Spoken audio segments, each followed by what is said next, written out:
ध्यायेत् हृदम्बुजे देवीं तरुणारुणविग्रहां वराभयकरां शान्तां स्मितोत्फुल्लमुखाम्बुजां स्थलपद्मप्रतीकाश पादाम्भोज सुशोभनां शुक्लाम्बरधरां धीरां लज्जापट विभूषितां प्रसन्नां धर्मकामार्थ मोक्षदां विश्वमङ्गलां स्वनाथ वामभागस्थां भक्तानुग्रहकारिणीम्। ॐ ऐं ह्रीं सर्वदेवदेवी स्वरूपिण्यै श्रीशारदादेव्यै नमः। স্বামী গম্ভীরানন্দজি বিরচিত শ্রী মা সারদা দেবী গ্রন্থ থেকে পাঠ। আজকে পড়ছি পল্লীগ্রামে অধ্যায়। বিষ্ণুপুরে রেল লাইন হওয়ার পরে শ্রী মা ওই পথেই যাতায়াত করিতেন। প্রথম প্রথম বিষ্ণুপুরে পরিচিত কেহ না থাকায় তিনি পোকা বাঁধ ও লাল বাঁধ নামক বিশাল দীর্ঘিকাদ্বয়ের একটির তীরে বিশ্রাম করিতেন এবং চটিতে রন্ধনাদির ব্যবস্থা হইত। পরে সুরেশ্বর সেন মহাশয়ের গড় দরজার বাড়ি শ্রী মা ও ভক্তগণের বিশ্রাম স্থানে পরিণত হয়। স্বামী সদানন্দ 1315 সালের শেষে ও 1316 সালের প্রারম্ভে যখন বিষ্ণুপুরে প্রায় 2 মাস অবস্থান করেন, তখন সুরেশ্বর বাবু ও তাঁহার পরিবারবর্গ তাঁহার সংস্পর্শে আসিয়া শ্রী রামকৃষ্ণ চরণে দেহ মন অর্পণ করেন। 1318 সাল হইতে ওই পথে গমনাগমন কালে শ্রী মা ওই বাড়িতে 2-1 ঘণ্টা বিশ্রাম করিতেন, কোনো সময় 2-1 দিন থাকিয়াও যাইতেন। একবার শ্রী শ্রী ঠাকুর শ্রী মাকে বলিয়াছিলেন, ওগো বিষ্ণুপুর গুপ্ত বৃন্দাবন, তুমি দেখো। শ্রী মা তখন ধারণা করিতে পারেন নাই যে উহা কালে তাহার সদর রাস্তায় পরিণত হইবে, তাই বলিয়াছিলেন, আমি মেয়ে মানুষ, কি করে দেখব? ঠাকুর তবু পুনরুক্তি করিয়াছিলেন, না গো, দেখবে দেখবে। একবার বিষ্ণুপুর হইয়া যাইবার সময় শ্রী মা লাল বাঁধের ধারে সর্বমঙ্গলার মন্দির প্রাঙ্গণে বসিয়া বলিয়াছিলেন, ঠাকুরের কথা তো আজ সত্যি হলো। বিষ্ণুপুর বর্তমানে হতশ্রী হইলেও প্রাচীন ভক্তিমান রাজাদের বহু কীর্তি অঙ্কে ধারণপূর্বক তাহার স্থাপত্য শিল্পের গৌরবময় দিনের কথা স্মরণ করাইয়া দেয় এবং পোকা বাঁধ, লাল বাঁধ, কৃষ্ণ বাঁধ প্রভৃতি বিপুল তড়াগসমূহ এখনও সকলের বিস্ময়োৎপাদন করে। শ্রী মা এই সমস্ত দেখিয়া বিশেষ প্রীতিলাভ করিয়াছিলেন। 1319 সালের ফাল্গুনের গোড়ায় কোয়ালপাড়ায় সংবাদ পৌঁছিল যে শ্রীমা আসিতেছেন। তাই নির্দিষ্ট দিনে আশ্রমবাসী বালকগণ অনেক দূর আগাইয়া গিয়া তাহার শুভাগমন প্রতীক্ষা করিতে লাগিল। গাড়ির দৃষ্টিগোচর হইবা মাত্র তাহাদের 2 জন ছুটিয়া গিয়া আশ্রমে এই সুসংবাদ প্রচার করিল। বাকি একজন গাড়ির সঙ্গে সঙ্গে হাঁটিয়া চলিল এবং কিয়ৎক্ষণ পরে মায়ের গাড়ির গাড়োয়ানের আসনে বসিয়া সজোরে গাড়ি হাঁকাইতে লাগিল। মা হাসিতে হাসিতে বলিলেন, তুমি তো বেশ গাড়ি হাঁকাতে জানো দেখছি, তা সব কাজই শিখে রাখা ভালো। যথাকালে গাড়ি আশ্রমে আসিলে শ্রীমা কেদারবাবুর মায়ের হাত ধরিয়া নামিলেন। গরুর গাড়িতে অনেকক্ষণ বসিয়া থাকায় তাহার বাতগ্রস্ত চরণ আড়ষ্ট হইয়া গিয়াছিল। সকলে প্রণাম করিয়া চলিয়া গেলে তিনি বাড়ুজ্যে পুকুরে সামান্য স্নান করিলেন ও পূর্বোক্ত ছেলেটিকে বলিলেন, তুমি কাপড়টা ছেড়ে গামছা পরে ফুল তুলে পুজোর জোগাড়টা করে দাও তো। বালক না জানিয়া মায়ের ভিজা গামছা পরিয়াই ফুল তুলিতে চলিল। অমনি কেদারবাবুর মা হাঁকিয়া বলিলেন, ওরে, মার গামছা পরেছিস যে রে, ছাড় ছাড়। শ্রীমা কিন্তু বলিলেন, তাতে কি হয়েছে, ছেলে মানুষ, আমার গামছা পরেছে তো কি হয়েছে, বেটা ছেলে দোষ নেই, তুমি ফুল তুলে নিয়ে এসো।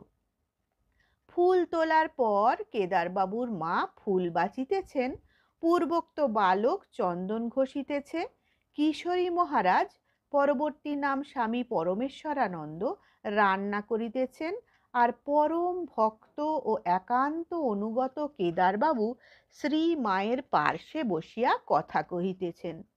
তিনি বলিলেন, মা, আপনার সব ছেলেই বিদ্বান, আমরা এই কয়টি আপনার একেবারে মূর্খ সন্তান। মা শুনিয়া বলিতেছেন, সে কি গো, ঠাকুর যে লেখাপড়া তেমন কিছুই জানতেন না, ভগবানে মতি হওয়াই আসল, তা তোমার দ্বারা এদেশে অনেক কাজ হবে। এই সব ছেলেরা আমার কত কাজ করছে, ভাব নাকি।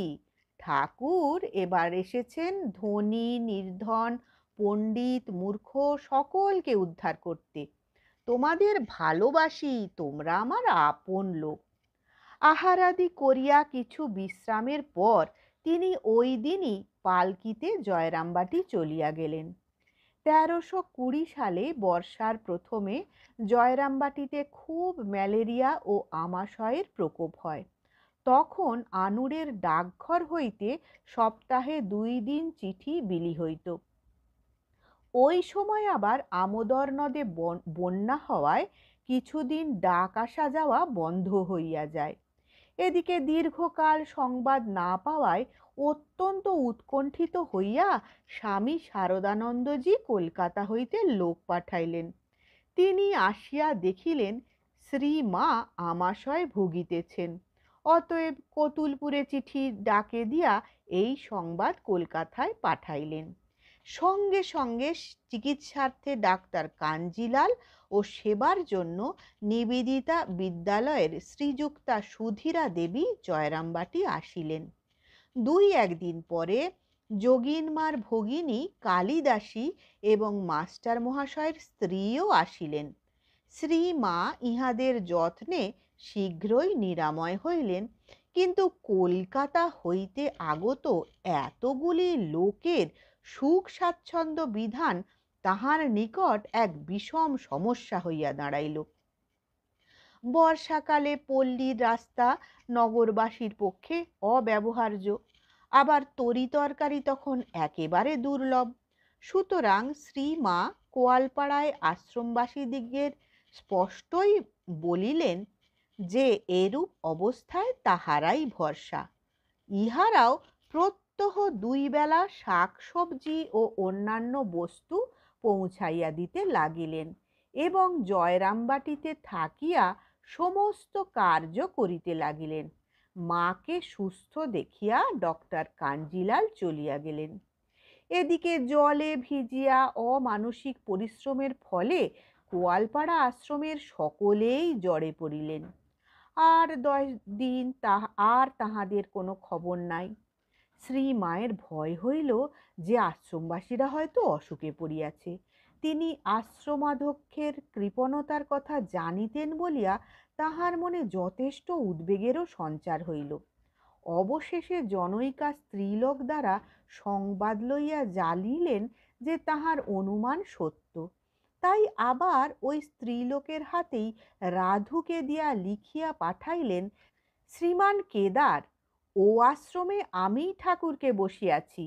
তিনি সিদ্ধ চালের ভাত খেতেন, মাছও খেতেন। অতএব আমি বলছি ঠাকুরকে সিদ্ধ চালের ভোগ ও অন্তত শনি মঙ্গলবারে মাছ ভোগ দেবে, আর যেমন করেই হোক 3 তরকারির কম ভোগ দিতে পারবে না। অত কঠোরতা করলে দেশের ম্যালেরিয়ার সঙ্গে যুঝবে কেমন করে, ইত্যাদি। 1320 সালের 13ই আশ্বিন শ্রীমা কলকাতায় চলিয়া যান। পর বৎসর তিনি কেদারবাবুকে লিখিয়া পাঠান, তোমরা যদি কোয়ালপাড়াতে আমার জন্য একখানা ঘর করে রাখতে পারো, তাহলে দেশে গিয়ে মাঝে মাঝে তোমাদের ওখানে থাকি। জয়রামবাটিতে ভাইদের সংসারের ঝামেলা দিন দিন বাড়ছে, আর ওদের জ্বালা সব সময় সহ্য করতে পারি না। সামান্য একটু অসুখ বিসুখ হলে দেশে একটু ঠাঁই নাড়া হবার উপায় নেই, ইত্যাদি। চিঠি পাইয়া আশ্রমের কর্মীরা পরম উৎসাহে কায়িক পরিশ্রম করিয়া কেদারবাবুর পুরাতন ভিটাতে মায়ের আবাস বাটি নির্মাণ আরম্ভ করিলেন। পৃথক পৃথক 3খানি ঘর, একখানি চালা এবং একটা খাটা পায়খানা সমেত একটি বাড়ি শীঘ্রই প্রস্তুত হইয়া গেল। পরে এই বাড়ির নাম দেওয়া হইয়াছিল জগদম্বা আশ্রম। 1322 সালের 6ই বৈশাখ শ্রীমা জয়রামবাটি অভিমুখে যাত্রা করেন। পথে কোয়ালপাড়ায় ওই নূতন বাটি দেখিয়া তিনি খুব আনন্দিত হইলেন, তবে জানাইলেন এবার আর থাকা হবে না, সঙ্গে সব অনেকগুলি আছে, রাধু, মাকু, তাদের স্বামীরা ইত্যাদি। এদের সব জয়রামবাটিতে গিয়ে রেখে পরে নিরিবিলি হয়ে রাধুকে নিয়ে এসে দিন কতক থাকব। এই বলিয়া তিনি জয়রামবাটি চলিয়া গেলেন। 3 মাস পরে শ্রীমায়ের কোয়ালপাড়ার আসার দিন স্থির হয়। তখন শ্রাবণ মাস। নির্ধারিত দিনে সকাল হইতেই অবিরাম বৃষ্টি আরম্ভ হইল। আশ্রমবাসীরা ভাবিতে লাগিলেন এই দিনে শ্রীমাকে আনিতে যাওয়া ঠিক হইবে কি না। অবশেষে তাহারা সিদ্ধান্ত করিলেন যে অন্তত সত্য রক্ষার জন্য যাওয়া উচিত। আশা না আসা মায়ের ইচ্ছা। এই দুর্যোগে কোনো প্রকারে পালকি লইয়া বিকালে 3টা-4টায় জয়রামবাটি পৌঁছিবা মাত্র কালীমামা গর্জিয়া উঠিলে, তোমরা যেমন বাঁদর দিদির ভক্ত হয়েছ, কেদারের তাঁতি বুদ্ধি কিনা। যোগেন মহারাজ দিদির কি সেবাটাই করেছেন, শরৎ মহারাজ কি রকম সাবধানে সব কাজ করেন, কি তাদের ভক্তি, আর তোমরা এই বাদলে কি বলে দিদিকে নিতে এলে। শ্রীমা সব শুনিতেছেন ও ভক্তদের দিকে চাহিয়া মৃদু মৃদু হাসিতেছেন। তাই একটু ভরসা পাইয়া কোয়ালপাড়া হইতে আগত একজন বলিলেন, আমাদের কি সাধ্য আছে যে মাকে নিয়ে যাই বা তার সেবা করি। আজ পালকি নিয়ে আসবার কথা আগেই ঠিক ছিল, তাই এসেছি। মা তখন হাসিতে হাসিতে বলিলেন, তোমরা কথা রাখতে পারো, আর আমি বুঝি পারি না। আমাকে এখন নিয়ে চলো, রাধু ওরা সব তখন পরে যাবে।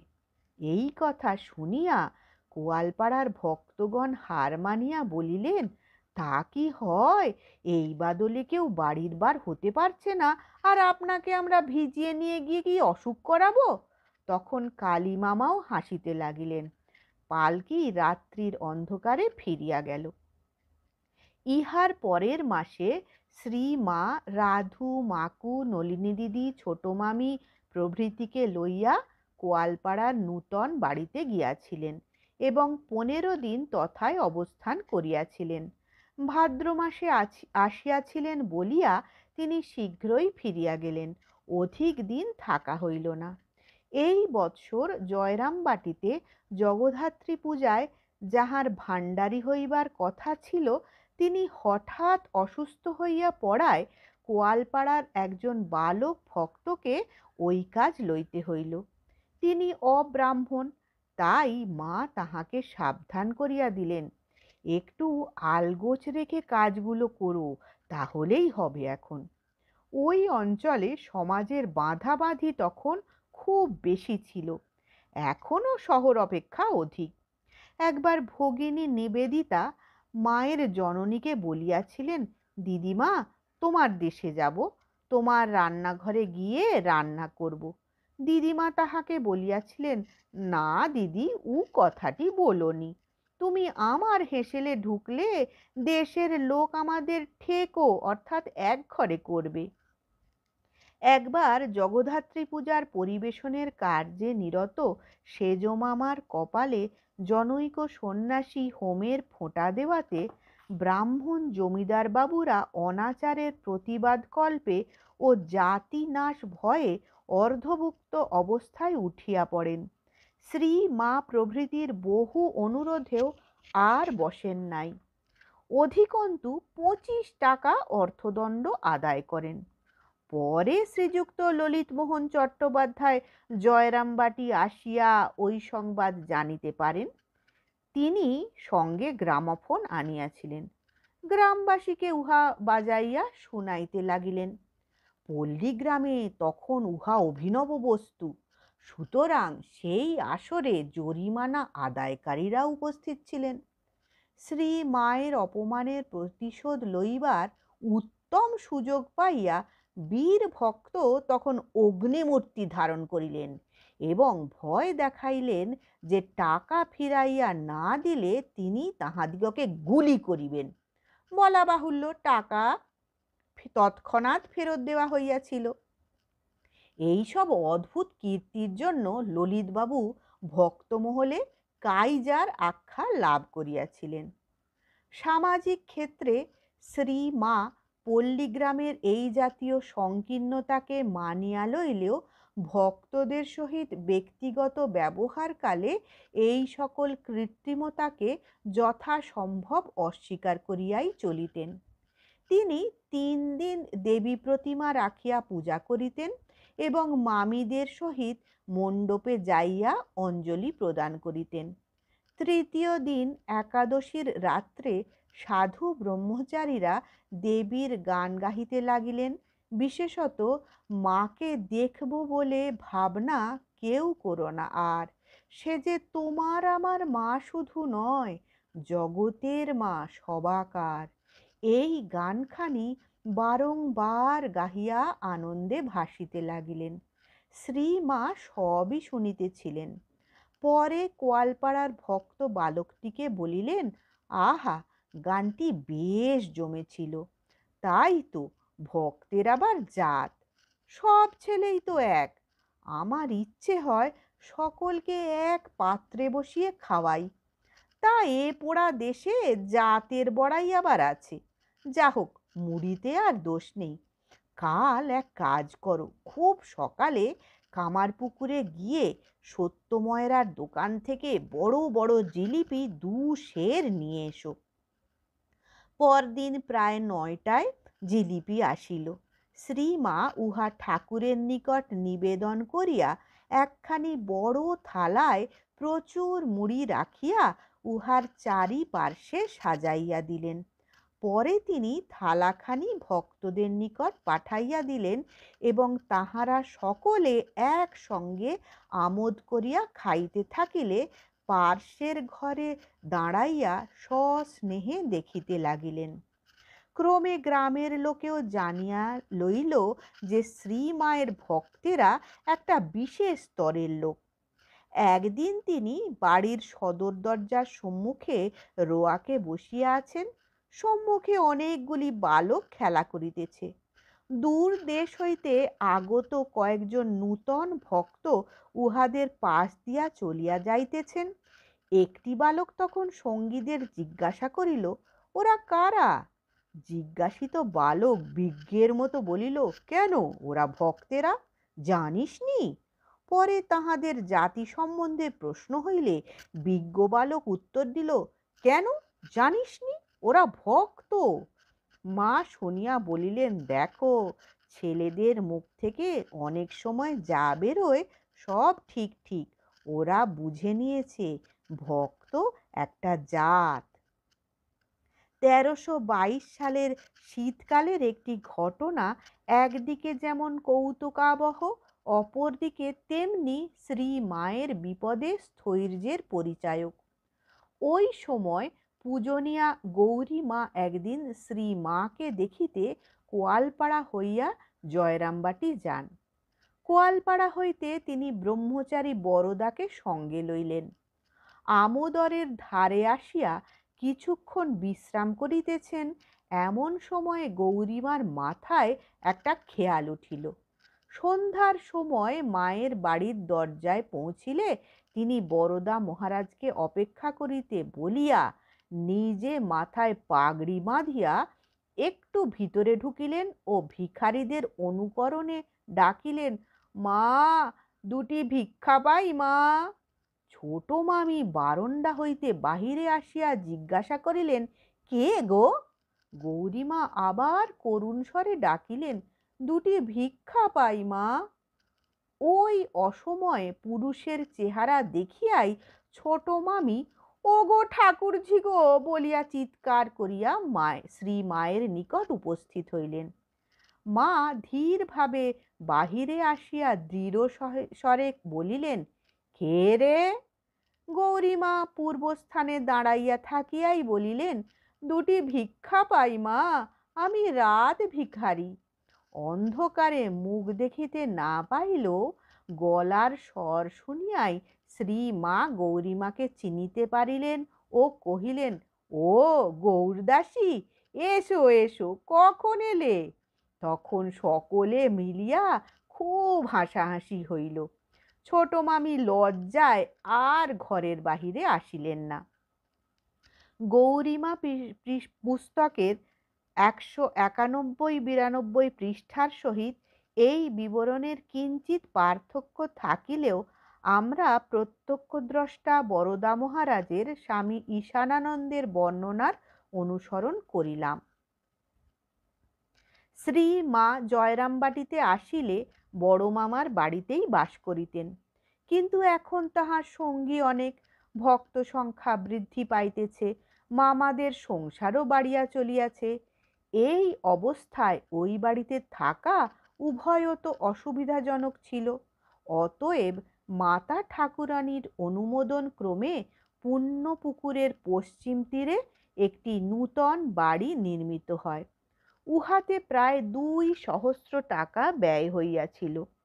বাটির উত্তর পশ্চিম কোণে শ্রী মায়ের জন্য দক্ষিণদ্বারী ঘর, উহার দক্ষিণে পশ্চিম মুখে বৈঠকখানা বা জগদ্ধাত্রী পূজা মণ্ডপ, মায়ের ঘরের ঠিক উল্টো দিকে নলিনী দিদি ও ভক্ত মেয়েদের বাসস্থান এবং বাড়ির উত্তর পূর্ব কোণে রন্ধনশালা, ইহার পরে উত্তর ধারে চালা নামাইয়া আর একটি ছোট রান্নাঘর।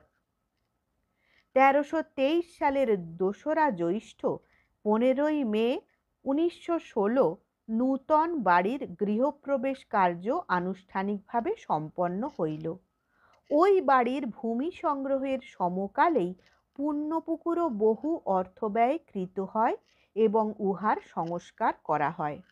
শ্রী মা এই বাড়িতে প্রায় 4 বৎসর বাস করিয়াছিলেন। গৃহপ্রবেশের দিনে একটু অপ্রিয় ঘটনা ঘটিয়াছিল। শ্রী মায়ের ভক্ত বাৎসল্যের দৃষ্টান্ত রূপে তাহাও এখানে বলিয়া রাখা আবশ্যক। কোয়ালপাড়ার ভক্তগণ গৃহ নির্মাণ হইতে আরম্ভ করিয়া গৃহপ্রবেশের আয়োজন পর্যন্ত যাবতীয় কার্যে প্রাণপণ পরিশ্রম করিয়াছিলেন, কিন্তু কর্তৃস্থানীয় 2-1 ধনী মানী ও বিদ্বান গৃহস্থের ব্যবহারে মর্মাহত হইয়া তাহারা স্থির করেন যে প্রতিষ্ঠা দিবসে উপস্থিত থাকিবেন না। ওই দিন শ্রী মায়ের মনে কেমন যেন একটা অভাব বোধ হইতে লাগিল এবং তিনি বারবার তাহাদের সন্ধান করিতে থাকিলেন, কিন্তু তাহারা কেহই আসিলেন না এবং না আসার কারণও কেহ বলিল না। 2-1 দিন পরেই দ্রব্য সম্ভার মাথায় করিয়া তাহাদের কেহ কেহ শ্রী মায়ের নিকট উপস্থিত হইবা মাত্র তিনি নানা প্রশ্ন করিতে থাকিলেন। উত্তর তাহাদিগকে দিতে হইল না, দিলেন নলিনী দিদি। শ্রী মা তাহাদের না আসার কারণ জানিলেন এবং ইহাও শুনিলেন যে জনৈক ভক্তের পরামর্শ মতো এবারে তাহাকে কোয়ালপাড়া হইয়া বিষ্ণুপুরের পথে না লইয়া গড়বেতার পথে কলকাতায় লইয়া যাওয়া হইবে। সমস্ত শুনিয়া মা বলিলেন, গাঁয়ে মানে না আপনি মোড়ল? কোয়ালপাড়ার ছেলেরা আমার জন্যে, ভক্ত ছেলেদের জন্যে সেখানে ঘাঁটিটি করে আগলে বসে আছে, তারা আমাদের জন্যে কি না করে? যোগ্যতা নেই? দিলে তাদের দুটো কথা বলে মনক্ষুণ্ণ করে। অমুকের কথায় এই সব নিয়ে নদী নালা পার হয়ে গড়বেতা দিয়ে আমাকে যেতে হবে? এসব বুদ্ধি তাকে কে দিয়েছে? কোয়ালপাড়ার ছেলেরা দেশে আমার এখন ডান হাত বাঁ হাত। যে যাই বলুক, কোয়ালপাড়া দিয়ে আমাকে চিরকাল যাতায়াত করতে হবে। শ্রীমায়ের সেই স্নেহ ও আন্তরিকতাপূর্ণ বাক্যে ভক্তদের হৃদয় বিগলিত হইল। তাহারা জানিলেন মা সত্যকারের মা। গৃহপ্রবেশের সময় স্বামী শারদানন্দজি বৃন্দাবনে ছিলেন। কলকাতায় ফিরিয়া তিনি শ্রীমাকে লইয়া আসিবার জন্য গৃহপ্রবেশের প্রায় 1.5 মাস পরে জয়রামবাটি যাইলেন। স্থির হইল যে ফিরিবার পথে কতুলপুরের সাব রেজিস্ট্রারের দ্বারা নূতন বাড়ি এবং জগদ্ধাত্রীর জন্য কৃত কিছু ধান্যক্ষেত্রের অর্পণনামা রেজিস্ট্রি করানো হইবে। ওই সমস্ত সম্পত্তি শ্রীমা জগদ্ধাত্রীর নামে অর্পণ করিয়া বেলুর মঠের ট্রাস্টিদের উপর উহাদের রক্ষণাবেক্ষণের ভার দিতেছেন। জয়রামবাটিতে মাত্র কয়েকদিন থাকিয়াই 6ই জুলাই সায়াহ্নে শারদানন্দজি শ্রীমাকে কোতলপাড়ায় লইয়া আসিলেন এবং তাহাকে তথায় রাখিয়া পরদিন 23শে আষাঢ় 1323 সাব রেজিস্ট্রারকে আনয়নপূর্বক রেজিস্ট্রির ব্যবস্থা করিলেন। এই সময় শারদানন্দজির মায়ের প্রতি আনুগত্যজনিত সৌজন্য দর্শনে সকলে মুগ্ধ হইয়াছিলেন। সাব রেজিস্ট্রার জাতিতে মুসলমান ও বয়সে 27-28 বৎসরের যুবক হইলেও শারদানন্দজি দাঁড়াইয়া থাকিয়া তাহাকে সিগারেট প্রদান প্রভৃতি শিষ্টাচার প্রদর্শন পূর্বক নিজেই পাখা করিতে লাগিলেন, যেন অতি সাধারণ ব্যক্তি। অবশেষে নির্বিঘ্নে কার্য সমাধা হইলে সন্ধ্যার পরে ভদ্রলোককে পালকিতে রওয়ানা করিয়া দিয়া নিশ্চিন্ত হইলেন। সেই রাত্রেই তাহারা আহারান্তে গরুর গাড়িতে বিষ্ণুপুরে যাত্রা করিলেন।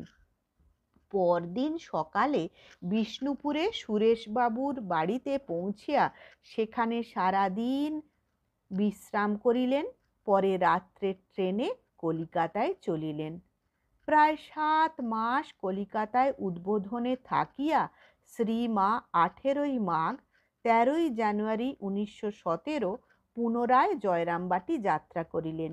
পরে কোয়ালপাড়ায় নিজ বাড়িতে অর্থাৎ জগদম্বা আশ্রমে উঠিয়া 2 দিন স্বচ্ছন্দে কাটাইয়া গেলেন।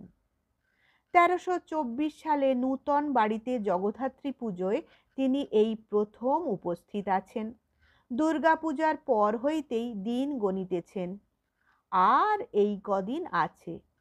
মা আমার এই সময় এই আয়োজন করতেন, কত যত্ন করে সব জোগাড় করতেন। কি করে কি হবে বলো দেখি।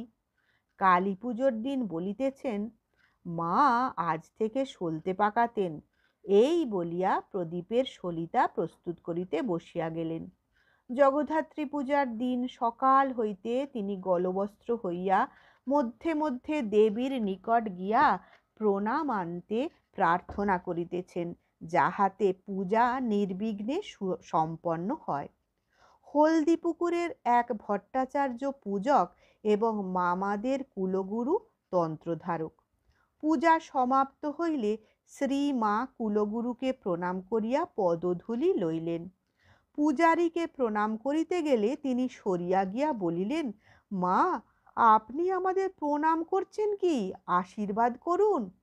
কুলগুরুর বোধ হয় এতক্ষণে চৈতন্য হলো, কিন্তু তিনি দীনতা না দেখাইয়া বরং নিজ আচরণ সমর্থনের জন্য বলিলেন, अखण्डमण्डलाकारं व्याप्तं येन चराचरं তৎপদং দর্শিতং येन তস্मै শ্রী গুরবে নমঃ।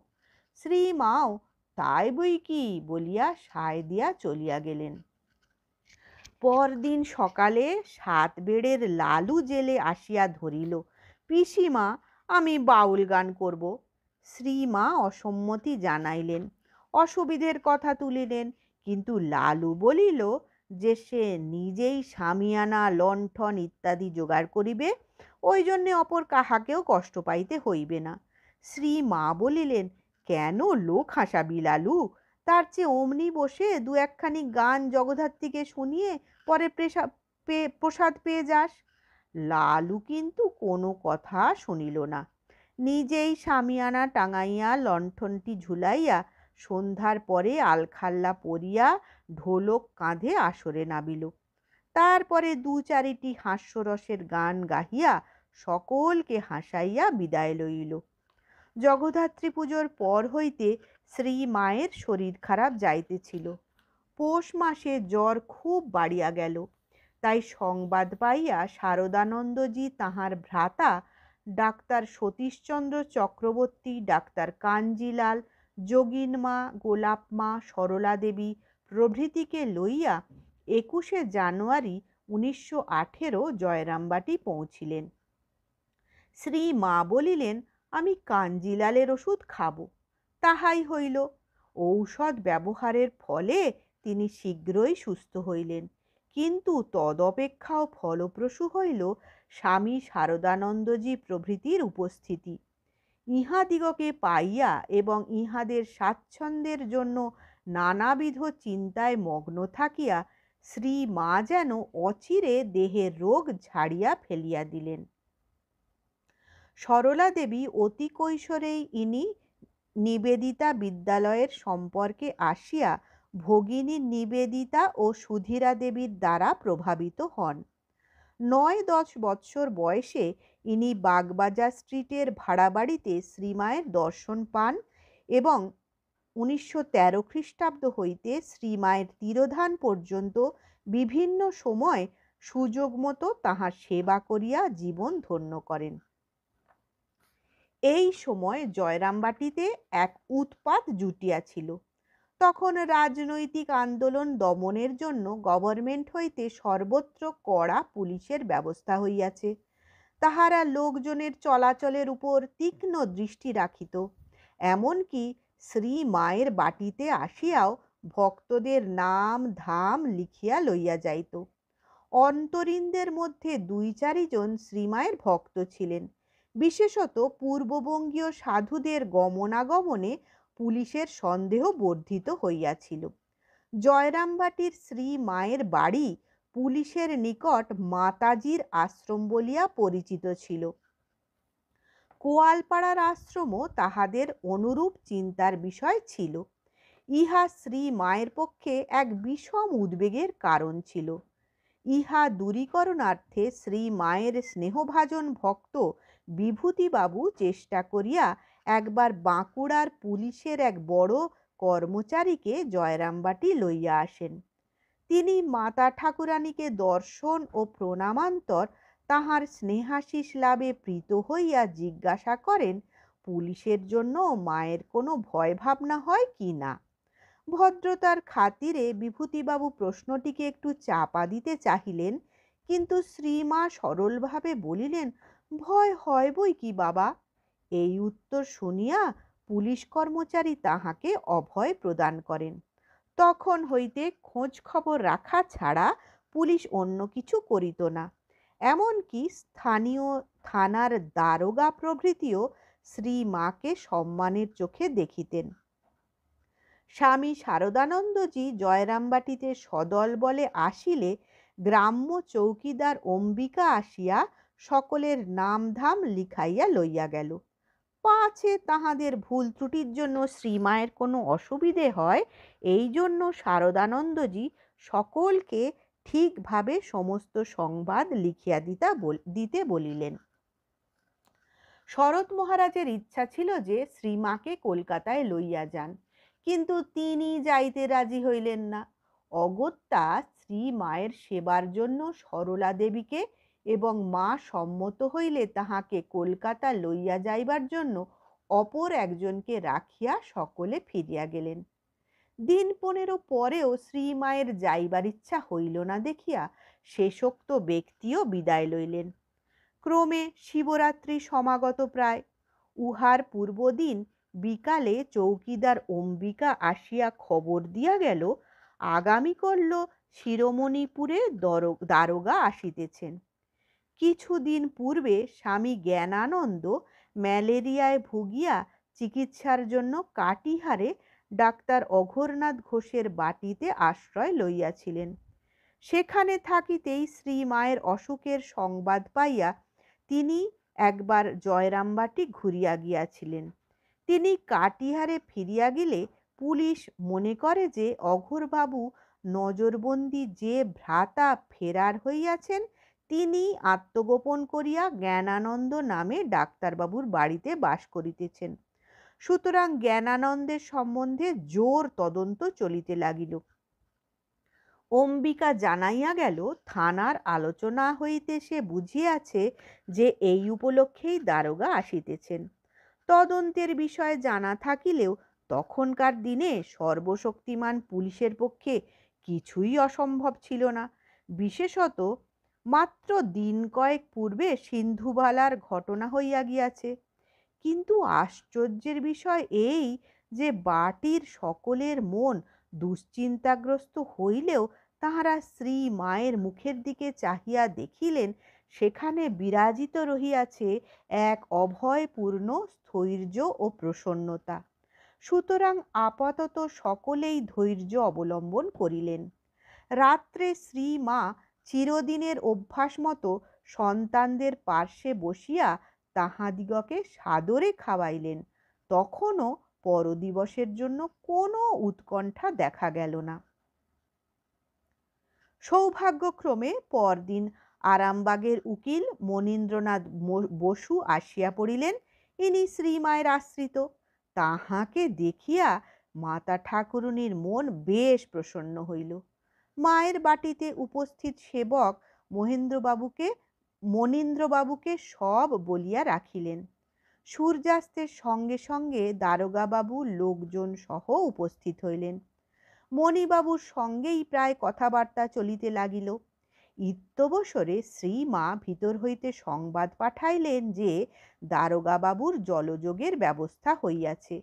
মণিবাবুর সঙ্গে দারোগাবাবু ভিতরে গিয়া শ্রীমাকে প্রণাম করিলেন এবং তাহার স্নেহপূর্ণ ব্যবহারে পরিতৃপ্ত হইয়া বিদায় লইলেন। তদন্ত পর্ব এইভাবেই সমাপ্ত হইল। শ্রীমায়ের কলকাতা যাওয়া হইল না। অতএব গোয়ালপাড়ার ভক্তগণ অনুনয়ে জানাইলেন যে তিনি কিছুদিন সেখানে গিয়া থাকিলে স্বাস্থ্যের উন্নতি হইবে এবং তাহাদেরও সাতিশয় আনন্দ হইবে। তদনুসারে ফাল্গুনের শেষে তিনি গোয়ালপাড়া যাইলেন। এই সময় হইতে পর বৎসরের 1325-এর 15ই বৈশাখ পর্যন্ত তিনি সেখানেই ছিলেন। বরদা মহারাজ তখন শ্রী মায়ের নির্দেশানুসারে জয়রামবাটিতে থাকিতেন, তবে প্রায়ই তাহাকে গোয়ালপাড়ায় যাইতে হইত। একদিন আন্দাজ 11টার সময় গিয়া তিনি দেখেন জগদম্বা আশ্রমে একটা চাঞ্চল্যের ভাব। খবর লইয়া জানিলেন শ্রী মায়ের ভাব সমাধি হইয়াছে। ঠাকুর এই কথা বলিয়াই তিনি বাহ্যজ্ঞান হারাইয়াছেন। চোখ মুখে জল দিবার পরে তিনি সহজ ভূমিতে নামিলে নলিনী দিদি জিজ্ঞাসা করিলেন, পিসিমা এমন হলো কেন? মা বলিলেন, কই কি হলো? ও কিছু নয়, তোদের ছুঁচে সুতো দিতে গিয়ে মাথাটা কেমন ঘুরে গেল। অনেক পরে উদ্বোধনের শেষ অসুখের সময় এই ঘটনার উল্লেখ করিয়া তিনি বরদা মহারাজকে বলিয়াছিলেন, জয়রামবাটি থেকে দুর্বল শরীর নিয়ে এসে একদিন দুপুরে বারান্দায় বসে আছি।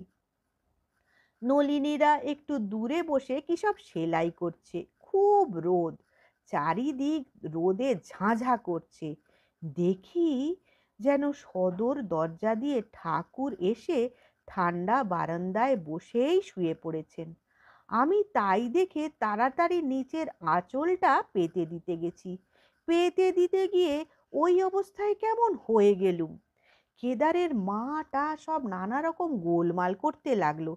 তাই তাদের তখন বললুম ও কিছু নয়। আলোচ্য ঘটনার পরেও তিনি কোয়ালপাড়ায় শ্রী শ্রী ঠাকুরের বহুবার দর্শন পাইয়াছিলেন। উদ্বোধনে পূর্বোক্ত কথাবার্তার দিনেই তিনি বরদা মহারাজকে বলিয়াছিলেন, কোয়ালপাড়াতে অত জ্বর হতো, বেহুঁশ হয়ে বিছানাতেই অসামাল হয়ে পড়তুম, কিন্তু হুঁশ হলেই যখনই তাকে শরীরটার জন্য স্মরণ করতুম তখনই তার দর্শন পেতুম। কোয়ালপাড়ায় অবস্থানের শেষ দিকে শ্রী মায়ের জ্বর হয় এবং তাহা ক্রমে ভীষণ আকার ধারণ করে। জ্বর দ্বিপ্রহরে 102-103 ডিগ্রি পর্যন্ত উঠিত। তাপ বৃদ্ধি হইলে তাহার হাত জ্বালা করিত। তখন কাহারও অনাবৃত শীতল দেহে উহা রাখিতে পারিলে তিনি অনেকটা স্বস্তি বোধ করিতেন। অসুখের ঘোরে শ্রী মা শরৎ মহারাজকে খুব খুঁজিতেন। তিনি তখন কলকাতায়। অসুখ বাড়িতেছে দেখিয়া 10ই এপ্রিল 1918 তাহাকে তার যোগে খবর দেওয়া হইল। তিনিও সেই রাত্রেই 2 জন সাধুর সহিত ডাক্তার কাঞ্জিলালকে পাঠাইয়া দিলেন এবং ডাক্তার সতীশ চক্রবর্তী ও যোগিন মাকে লইয়া নিজে 17ই এপ্রিল দ্বিপ্রহরে কোয়ালপাড়ায় পৌঁছিলেন। শরৎ মহারাজ ঘোড়ার গাড়ি হইতে নামিয়া সোজা মায়ের বিছানার ধারে গিয়া তাহাকে দেখিতে লাগিলেন। তারপর ধীরে ধীরে মায়ের শিয়রের দিকে তক্তাপোশের উপর বসিলেন।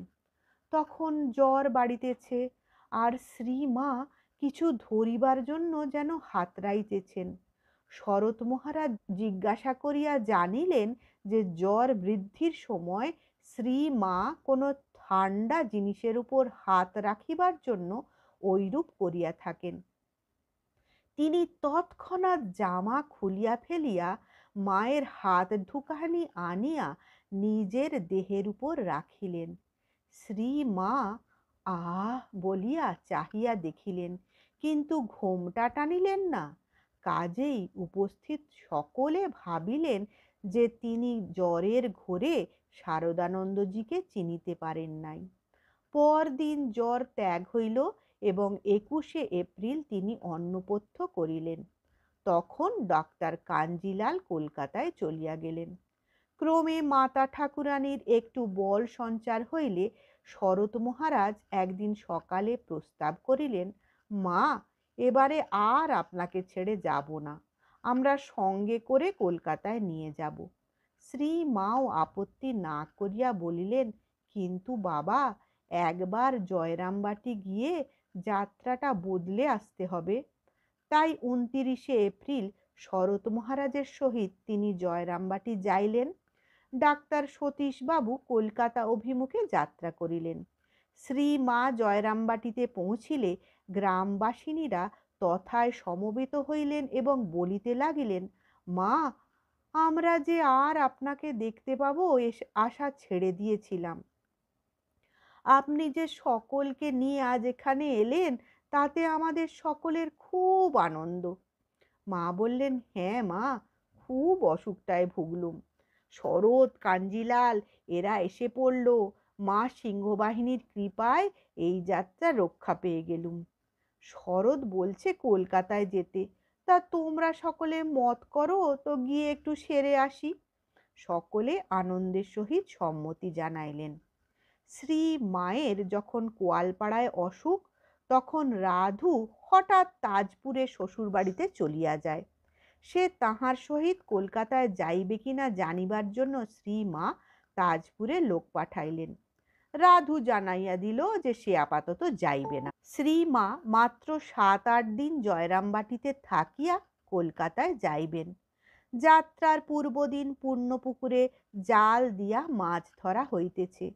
পূজনীয় শরৎ মহারাজ পাড়ে দাঁড়াইয়া উৎসাহ দিতেছেন, আরো ধরো, আরো ধরো, যখন প্রায় 20-25 সের ধরা হইয়া গিয়াছে, তখন বলিতেছেন, এত মাছ ধরে ফেললি, এখন কি করবি? মাই বা কি বলবেন? অভিযুক্ত ব্যক্তি বলিলেন, বেশ তো, আপনি আমায় আদেশ দিলেন, আমি কি জানি, আপনি যা করবেন তাই হবে। এই যেন মায়ের ভয় দুই ভাইয়ে পরস্পরের উপরে দোষ চাপানোর চেষ্টা। অবশেষে শরৎ মহারাজ নির্দেশ দিলেন, যা, মাকে সব দেখিয়ে আজ মামাদের বাড়ির সকলকে নিমন্ত্রণ কর। বেশি করে তেল এনে মাছগুলোর কতক আস্ত আস্ত ভেজে সকলের পাতে এক একটি দিতে বলগে যা। শরৎ মহারাজের ঐরূপ ইচ্ছা জানিয়া শ্রীমা খুব আহ্লাদিত হইলেন। মামারাও অত বড় মাছ ভাজা অল্পাধিক আধসের বোধ হয় পূর্বে খান নাই, অতএব খুবই খুশি হইলেন। সাধুরা যখন খাইতে বসিলেন, তখন বৃষ্টি শুরু হইয়াছে, বারান্দা পর্যন্ত জলের ঝাপটা আসিতেছে। তাই শরৎ মহারাজ সকলের পাতা পশ্চিম কোণে নিজের কাছে টানিয়া একত্র ভোজনের ব্যবস্থা করিলেন। সাধুদের প্রথমে একটু সংকোচ হইলেও শরৎ মহারাজের আগ্রহ এবং মায়ের মুখে প্রসন্নতা দেখিয়া এক পাত্রেই আহার চলিতে লাগিল এবং মা সহাস্যে পরিবেশন করিতে লাগিলেন। পরদিন 5ই মে 1918, 22শে বৈশাখ 1325, শ্রীমা কোয়ালপাড়ায় গিয়া এক রাত্রি বিশ্রাম করিলেন। পরে ঘোড়ার গাড়িতে বিষ্ণুপুর যাত্রা করিলেন। 7ই মে বেলা 10:30টায় সকলে উদ্বোধনে পৌঁছিলেন। এবারে কলকাতায় অবস্থানকালে শ্রী মায়ের জীবনের এক মর্মান্তিক ঘটনা, শ্রীমৎ স্বামী প্রেমানন্দজির দেহত্যাগ 30শে জুলাই 1918, 14ই শ্রাবণ 1325। সেদিন সকাল হইতে মায়ের চক্ষে জল ঝরিতেছিল। বিকালে মহাসমাধির সংবাদ পাইয়া তিনি কাঁদিতে কাঁদিতে বলিলেন, বাবুরাম আমার প্রাণের জিনিস ছিল। মঠের শক্তি ভক্তি যুক্তি সব আমার বাবুরাম রূপে গঙ্গাতীর আলো করে বেড়াতো। কিছুক্ষণ পরে মাঝের ঘরের দেওয়ালে ঝোলানো ঠাকুরের বড় ছবির উপর মাথা রাখিয়া মর্মভেদী কাতর কণ্ঠে বলিলেন, ঠাকুর নিলে? শুনিয়া উপস্থিত সকলেরও চক্ষু অশ্রুসিক্ত হইল। জয় মা।